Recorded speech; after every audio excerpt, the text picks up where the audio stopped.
everyone, I'm Emma. Like, share, and subscribe now. Hey, I'm Jackson. Let's continue today's topic.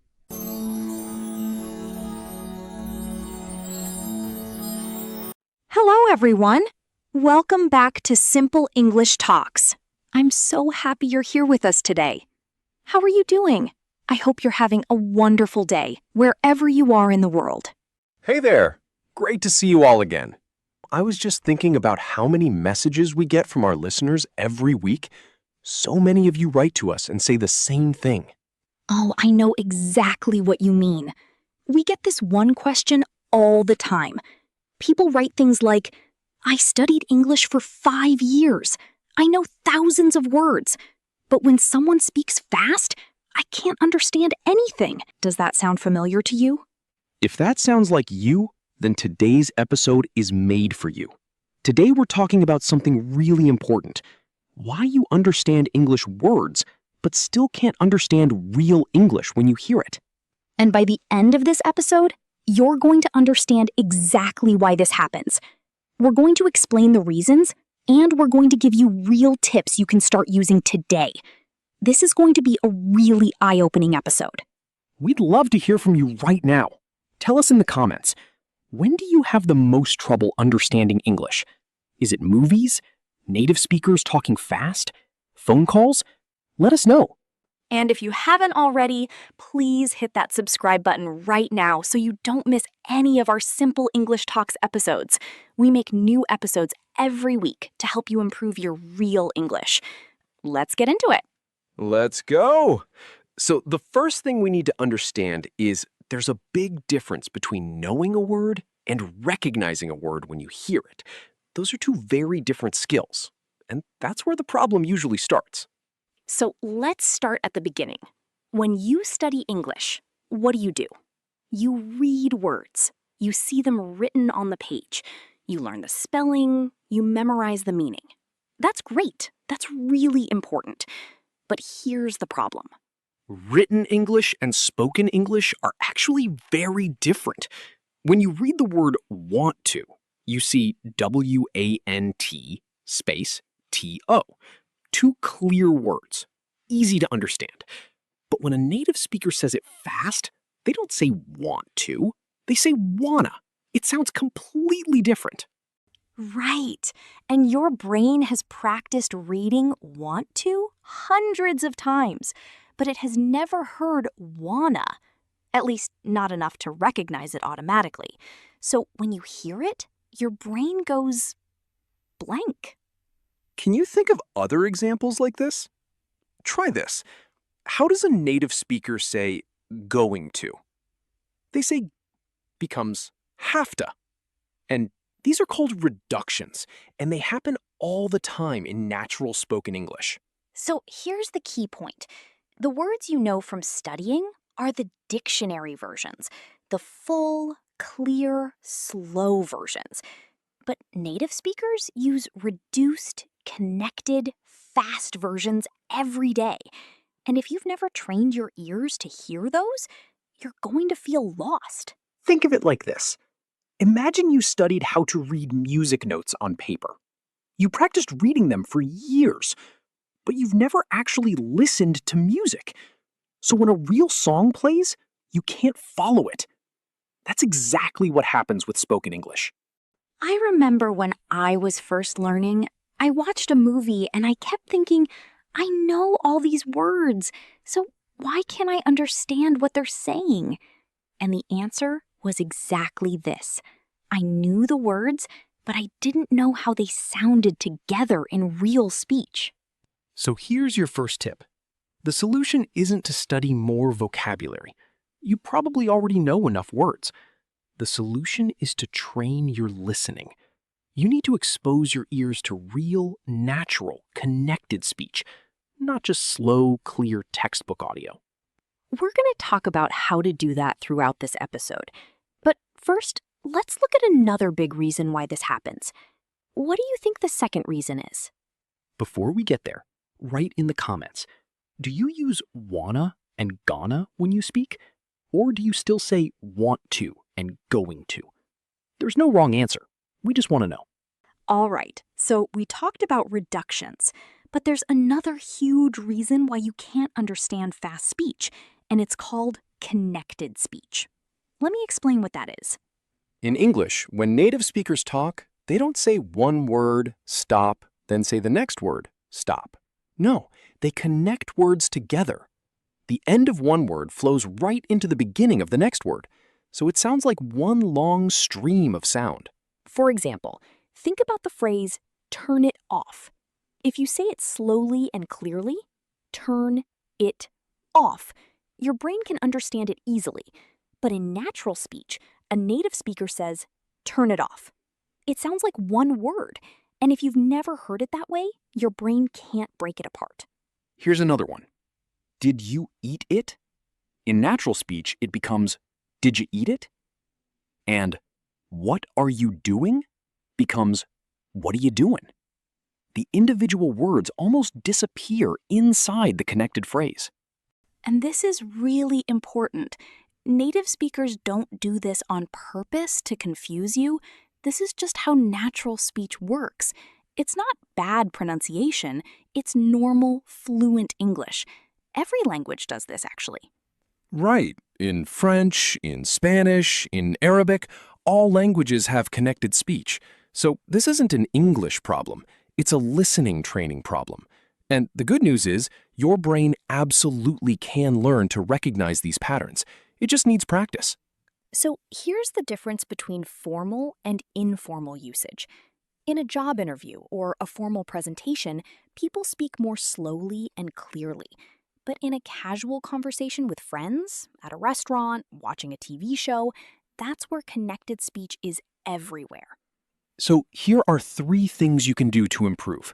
First, listen to real, natural English every day, not just slow learner podcasts. Watch TV shows, listen to podcasts by native speakers, listen to casual YouTube videos. Second, repeat what you hear out loud. This is called shadowing, and it really works. Third, don't try to catch every single word. This is a big mistake many learners make. You feel like if you miss one word, you failed. But native speakers don't always catch every word either. We use context to fill in the gaps. Oh, that's such a great point. I do that too. If I'm in a noisy place and I miss a word, I use the other words around it to figure out the meaning. He went to buy milk. Even if I didn't catch that middle word, I can guess it from context. Your turn now. Pause this video and say this out loud. What are you going to do? Now try to say it fast. Say, what are you gonna do? Practice saying it the natural way. Write in the comments how it felt. Great job. Okay, so we talked about reductions and connected speech. Now let's talk about a third reason why understanding is so hard. And this one surprises a lot of people. So here's the third big reason. English has a very specific rhythm. It's called stress-timed rhythm. This means that some words are long and strong, and other words are short and weak. And if your brain is listening for the wrong things, you'll miss the message completely. Let me explain. In every English sentence, there are content words and there are function words. Content words are the important ones. The nouns, the main verbs, the adjectives.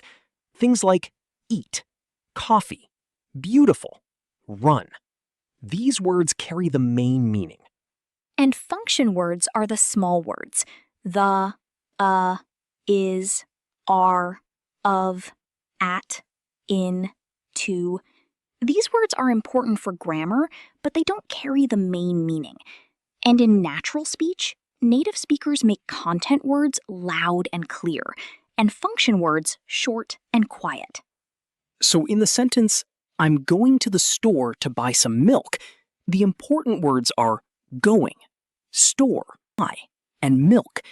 A native speaker will say those loudly and clearly. But all the other small words, I'm, to, some, those become very short and quiet. And here's the problem. If you're listening for every single word equally, you're going to hear, I'm to buy some, and you think, What? This makes no sense. But if you know to focus on the stressed words, going, buy, milk, suddenly you understand perfectly. This is actually really good news because it means you don't need to hear everything. You just need to hear the right things. Your brain needs to learn to automatically focus on stressed content words and let the weak words go by. Think of it like looking at a painting. You don't look at every single paint stroke equally. Your eyes automatically go to the most important parts: the face, the bright colors, the center of the image. Good listening in English works the same way. Here's a great exercise. Take any English sentence and try to identify the main content words. She told me that the meeting was canceled. The key words are told, meeting, and canceled. Those three words tell you almost everything you need to know. Now, I want to do a quick practice with you. I'm going to say 2 versions of a sentence, and you tell me which one sounds more natural. Ready? Version 1, I am going to the store. Version 2, I'm going to the store. Which sounds like real English? Obviously version 2. And notice how different it sounds from version 1, even though it's the exact same sentence. This is the rhythm of English, and your ear needs to get comfortable with it. So here's your homework. Today, find a short video or podcast in English, maybe 2 or 3 minutes long. Listen to it once normally, then listen again, this time only trying to catch the important, stressed words. You'll be surprised how much you understand. And say it out loud. Don't just listen passively. Repeat the phrases you hear. Copy the rhythm, copy the stress, copy the music. Your mouth and your ears both need the practice. Let us know in the comments what video you're going to practice with.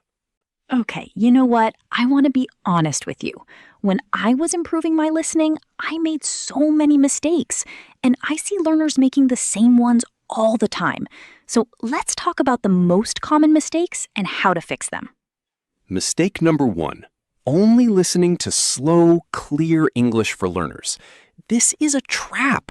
You get really comfortable understanding slow, perfect English, and then you hear a real native speaker, and it's like a completely different language.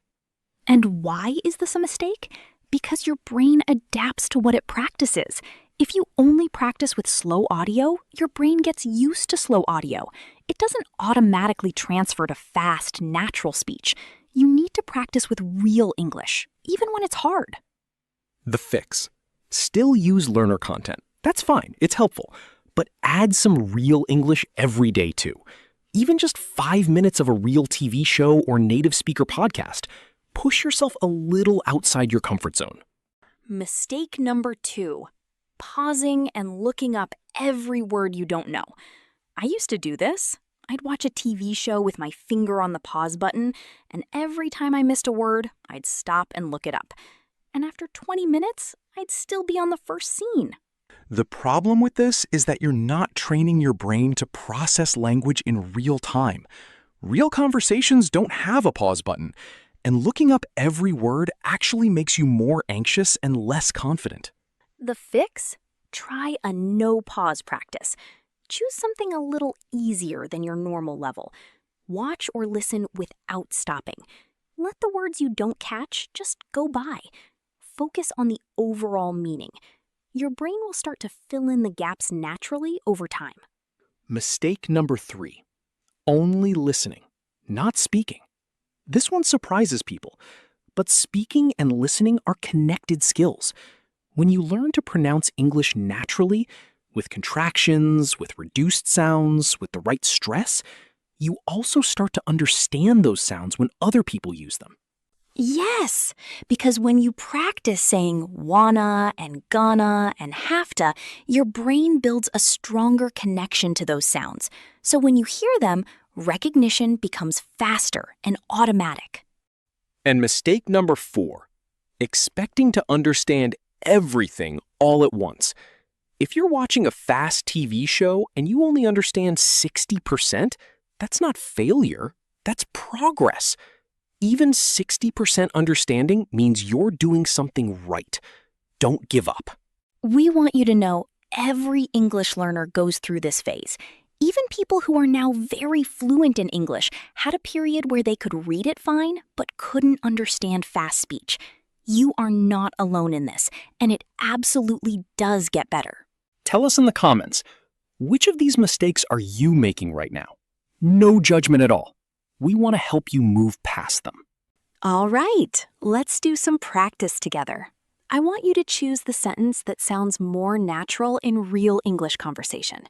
Say your answer out loud. Don't just think it, say it. Situation 1. Your friend asks what you had for dinner. Do you say, A, I did eat pasta, or B, I ate pasta? Which one sounds more natural? B is correct. I ate pasta. We don't usually use did in a positive sentence. Did is for questions. Did you eat pasta? And for emphasis. I did eat. In a simple positive statement, just use the past tense naturally. Situation 2. You want to ask a friend to help you move furniture. Do you say, A, could you possibly help me? Or B, want to give me a hand? Both are correct, but they're for different situations. A is more polite and formal. You'd use this with someone you don't know well, or if you're asking a big favor. B is casual and friendly, perfect with close friends. The situation tells you which to choose. Situation 3. You didn't catch what someone said.